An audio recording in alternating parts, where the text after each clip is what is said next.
cette maison au fond du couloir, 3 suspects qui seraient impliqués dans le meurtre d'une fille âgée de 6 ans.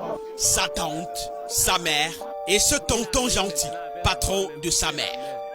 La tête sans le reste du corps de la petite Julienne est ici découverte, la veille, dans un bac à ordures, non loin de là. Une autre découverte là, à quelques 3 kilomètres du bac, des parties du corps de l'enfant, à moitié calcinées. Vous pouvez voir les bois, ils ont essayé de brûler, je ne sais pas ce qu'ils voulaient faire bien avec le corps. C'est le désert, aux alentours. Toutes les portes sont closes, y compris la cuisine de fortune utilisée pour le crime, vide mise sous scellé par une dernière voisine presque muette. Jusque-là, les têtes bouillonnent d'interrogation. Ce voisin, qui regardant la tête découverte en photo, reconnaît le visage de la fillette, qui serait sa voisine.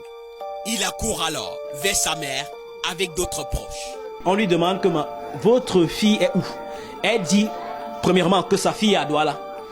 On dit, ok, si votre fille est à Douala, nous, on va voyager et on va aller à Douala maintenant. C'est pas un problème de transport, on va aller à Douala maintenant. Elle dit que c'est sans problème. Mais si vous voulez, je l'appelle. Ça veut dire, j'appelle celle avec qui elle est, c'est ma petite sœur, vous causez avec elle.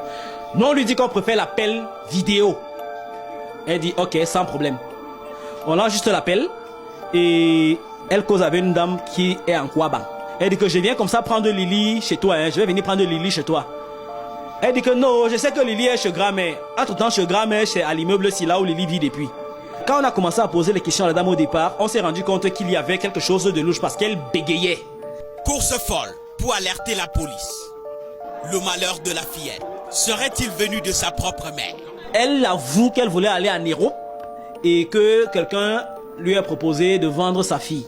À notre micro, l'accusée nie les faits, rejetant tout en blanc sur sa cadette que voici, à qui elle aurait remis l'enfant dimanche à 18h. Parce que c'est elle que j'ai remis l'enfant à 18h. C'est parce que vous avez remis l'enfant à main propre? À main propre. Faux, retorque sa petite sœur. Elles ne se sont jamais vues ce dimanche-là.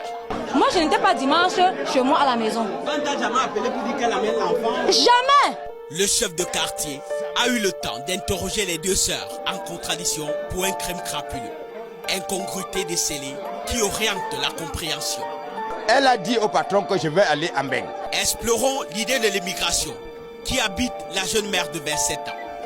Où se trouve donc la vérité? Les enfants pour préparer le héros. Donc le héros comment là-bas la mado, c'est la chair humaine. Confinés là par sécurité, les 3 suspects sont réclamés par la justice populaire. Les forces de l'ordre dépassées par la mobilisation. Quand l'extirpation est engagée, c'est la débandade.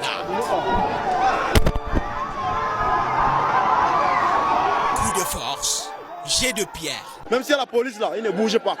Nous on préfère mourir. En milliers de têtes, une foule surexcitée.